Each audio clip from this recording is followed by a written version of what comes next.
Hey everyone, we are here to talk about Module Seven's assignment, which is an ecological inventory for your case study student. We're doing a partial ecological inventory because a full ecological inventory could be extremely time intensive, and basically I just want you to get your feet wet. I welcome you and encourage you to continue this ecological inventory across all the areas for your student, because it really is a tool that will be very effective in your curriculum development. However, for this particular assignment, there are going to be some exceptions to that. So let me walk you through it really quickly.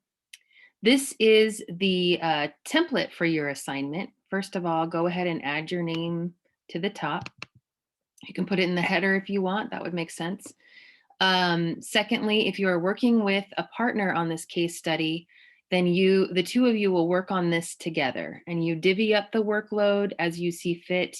The teacher of record will obviously have to do the observation components, but perhaps the partner could do a lot more of the writing or the goal development that we get to at the end.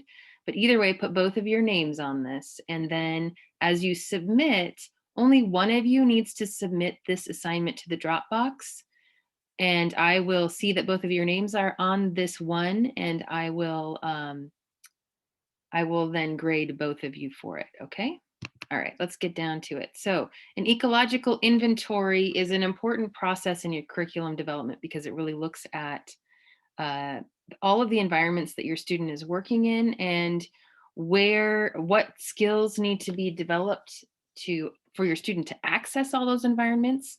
And when we think about this, we're also looking toward the future. So by now you should have read the text very carefully, probably watched my lecture video if that's a way that you learn well, engaged in the study guide and the quiz. So you've really dug into the information we've been talking about for this chapter, and really how it is sort of the backbone of everything else you do going forward planning wise for your student.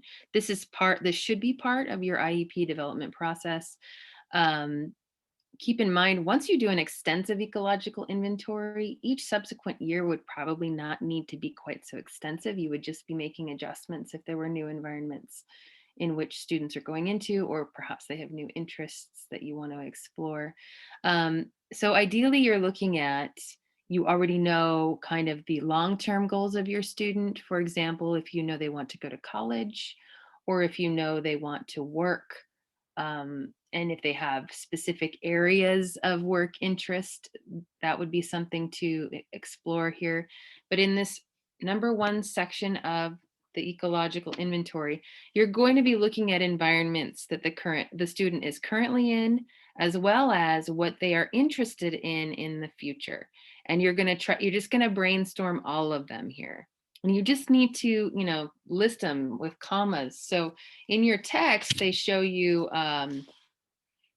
they talk about the primary environments being places like home, school, church, childcare, grandma's house, could be, Taco Bell, Walmart, bowling alley, swimming pool.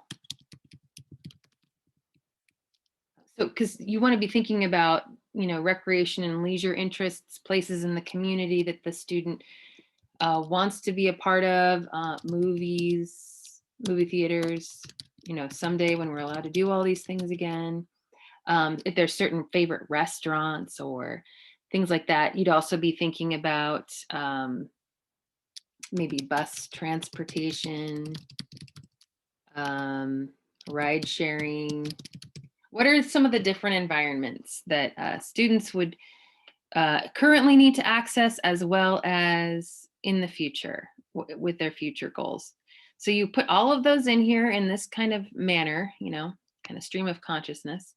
And then when you get to here, you're going to break out each environment and then list the sub-environments in the column on the right. So let's say we have home here as the environment. So sub-environments for home, as your text shows you, could be den or office, Some people call it a study.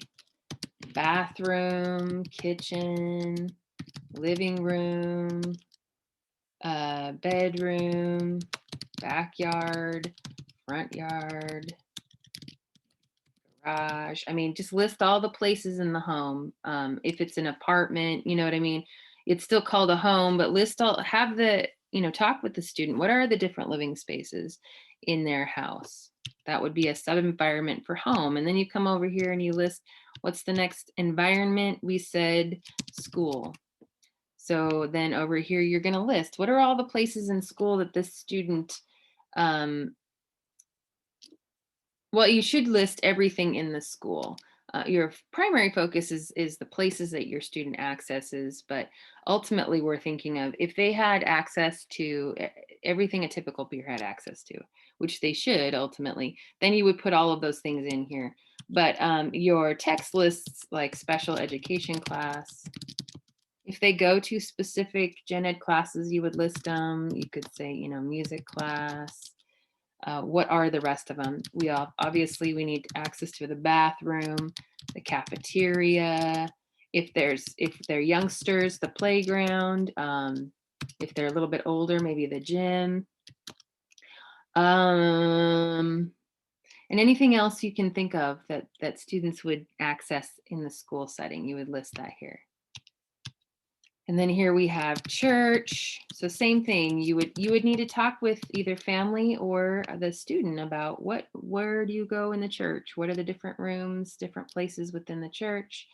The sub-environments, right? The smaller pieces of the bigger church environment. Anyway, you would go through each of the environments you listed and do sub-environments for those. And I do want you to do all.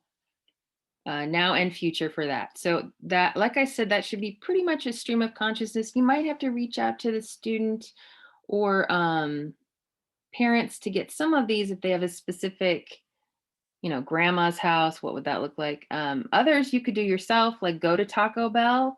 What are the sub environments in a Taco Bell? It's pretty much the dining area and then, the bathroom space. But there's that whole line process, right? That's kind of a space, a sub environment in there, the checkout counter, if you will, the drink station, perhaps. That would be kind of a sub environment space. Walmart, you would want to walk into Walmart and think about the sub environments within that space and list those there. So that's what you would do with this number 2 section. Then for number 3, this is where we sort of narrow it down for just this assignment. Ideally, you would do the sub-environment activities for all of these. However, for this assignment, I want you to kind of pick a priority. Pick a priority space. Maybe this is a sub-environment that your student really struggles right now, and you'd like to focus on breaking down and getting to some skills that you want to work on. And so pick one sub-environment. Let's say it is going to be the cafeteria.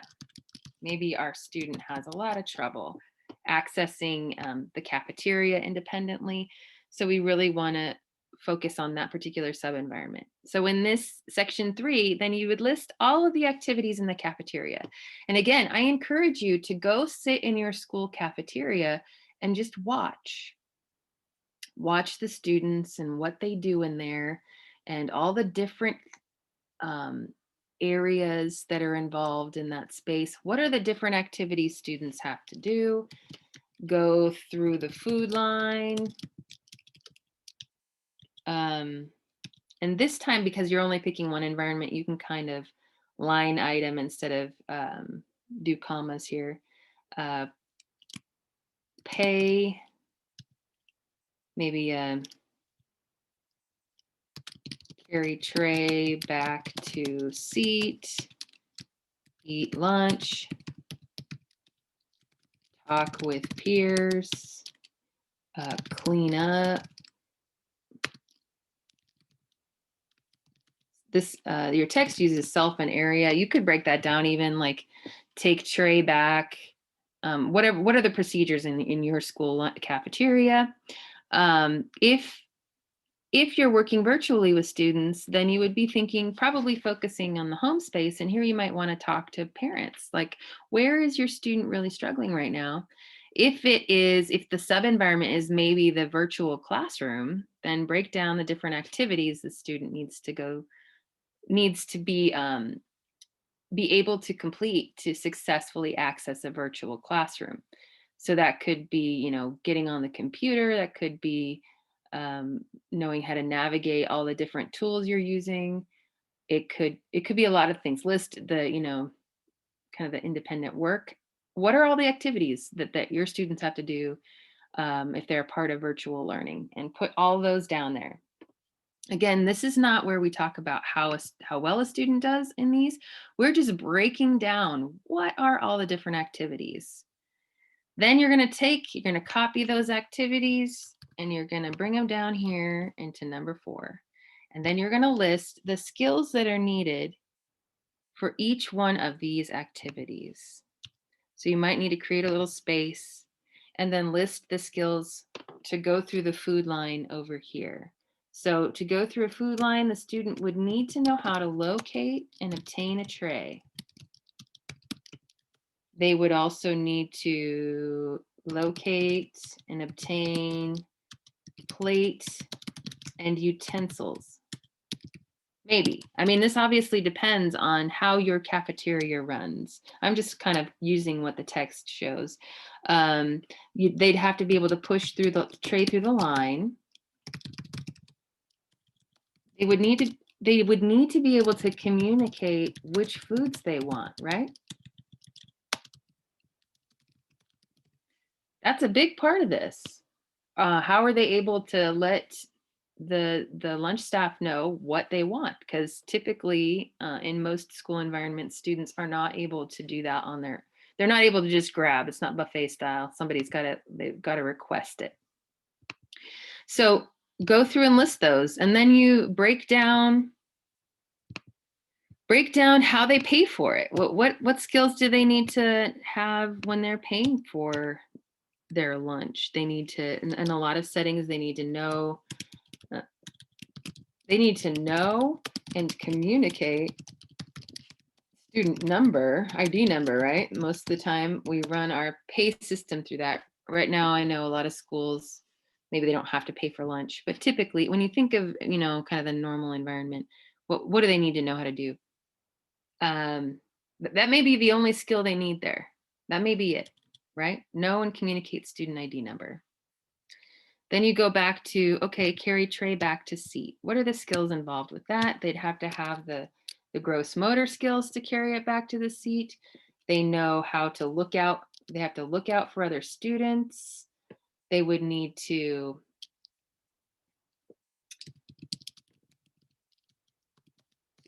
balance and carry the tray while traveling. So if they're in a wheelchair, they could still do this, but there's a skill to being able to balance and carry that tray while they travel to their seat, right? They need to be able to see and avoid running into peers, right? Or you could phrase that differently. Whatever it would be, like they're not running into people, essentially. They might need to be able to communicate with peers, e.g. greetings, like if they're running into friends, people say hi to them, that kind of thing. So some of that communication piece you want to list as well. Those are all part of the skills of this process. And then you could break down the skill of actually eating lunch. I listed talk with peers here because that's kind of a big part of this. This is a big social skills space. What are the skills? And again, this is when you want to be sitting in that environment and sort of just watch. What are typical peers doing during lunch? Break down each piece. What do they look like when they're communicating with each other? You don't want to put your particular necessarily dining rules in this situation, but instead look more at what typical peers are doing, because we shouldn't have higher expectations on our students than we do on their typical peers. So don't have this expectation of perfect table manners, but look at what's the level of table manner that most of the typical peers have in this setting? And that's going to be kind of your gauge. Do we want to work on table manners with our students? Sure, of course.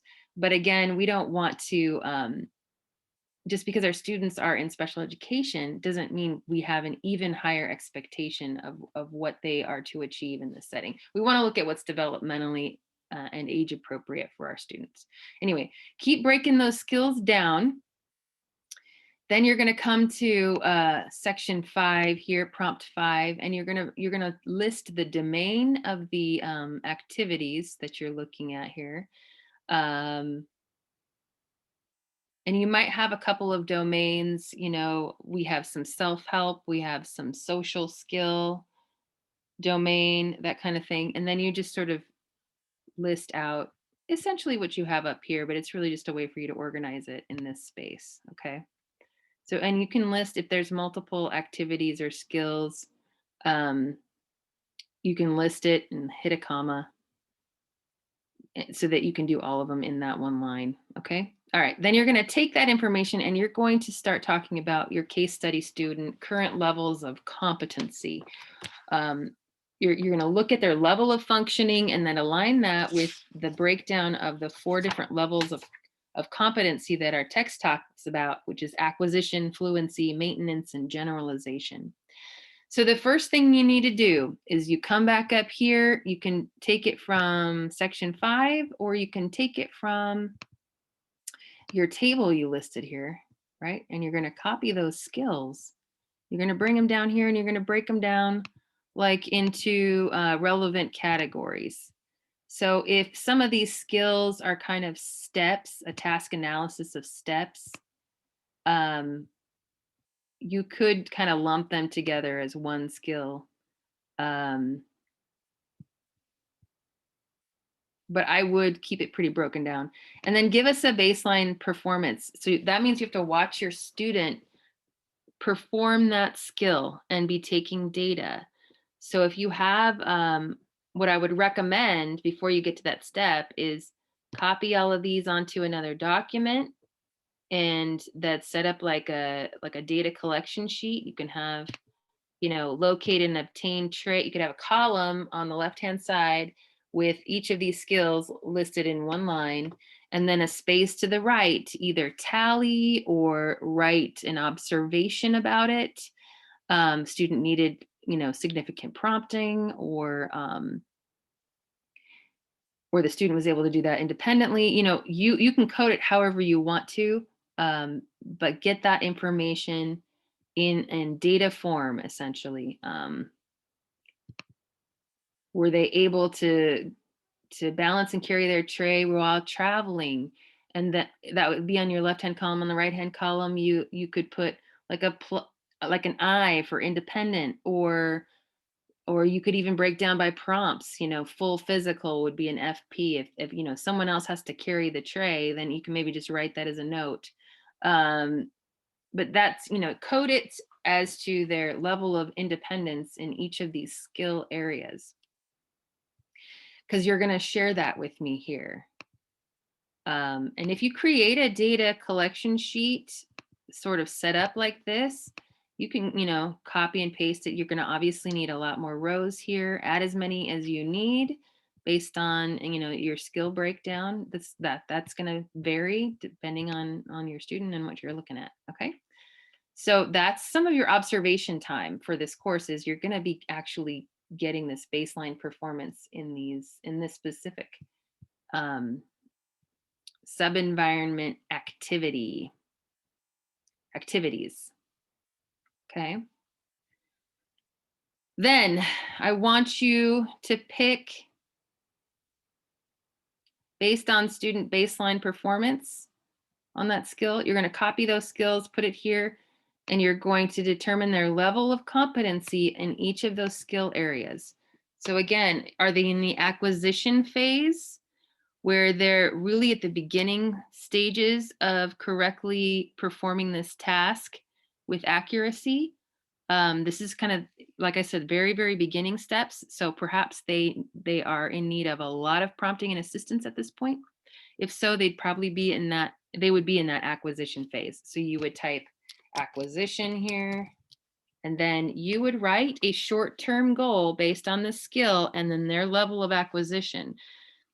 Or sorry, based on the fact that they're in the acquisition phase. So we're in that kind of Bloom's, or that depth of knowledge one, or that knowledge space in Bloom's taxonomy, where they're just identifying things.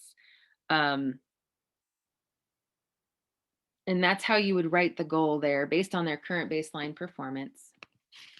Let's say they're at a fluency level, which means they have demonstrated independence in the skill, but perhaps they're not completing it very quickly, or they need, several verbal prompts. So we want to fade those out.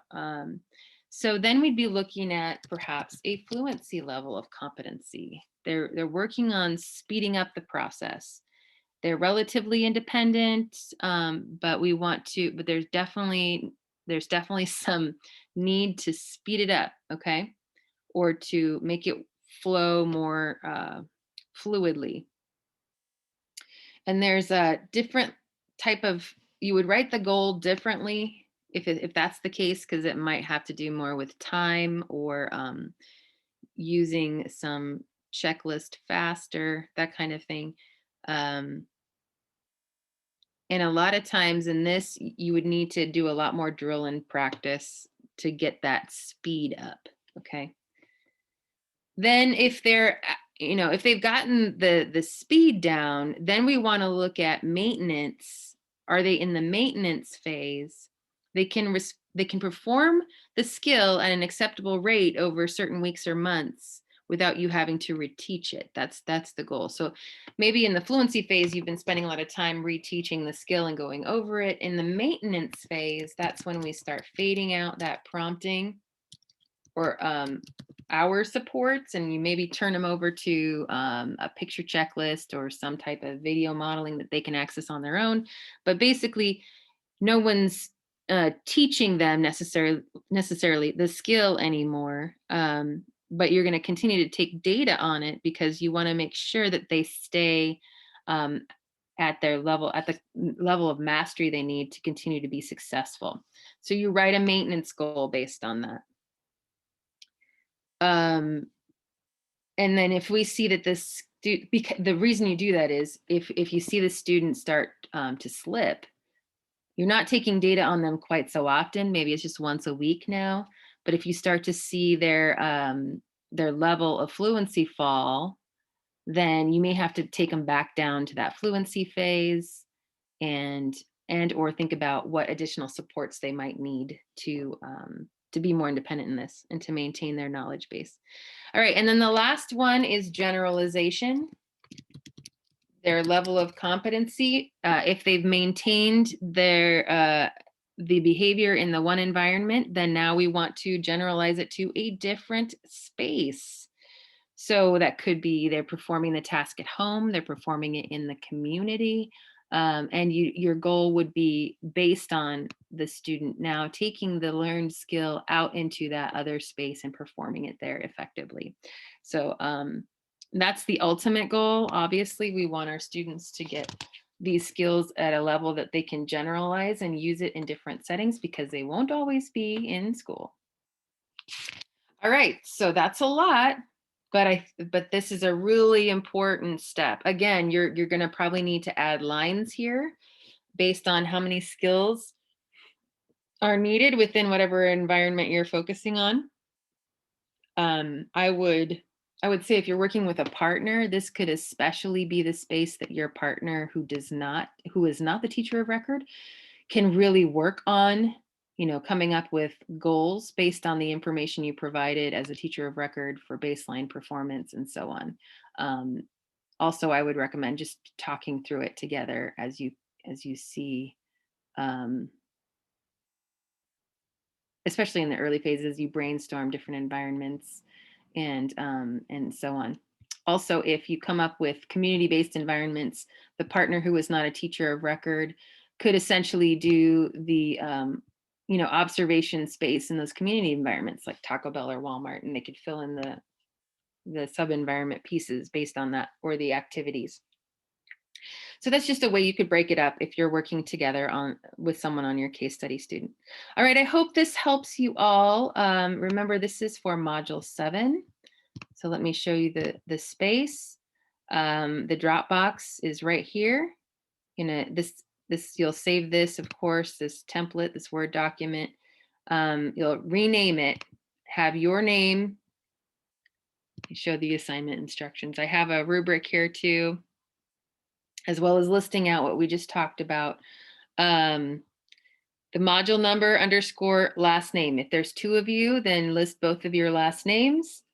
And then that would be the document, the Word document name. So you've got to change it from what it currently says. Okay, I hope that helps you all. The template will be loaded within this assignment instruction page. And I wish you the best of luck on this project. Have some fun with it. It's pretty interesting to sit in environments and look at them in a new way that you hadn't maybe thought of before. So good luck.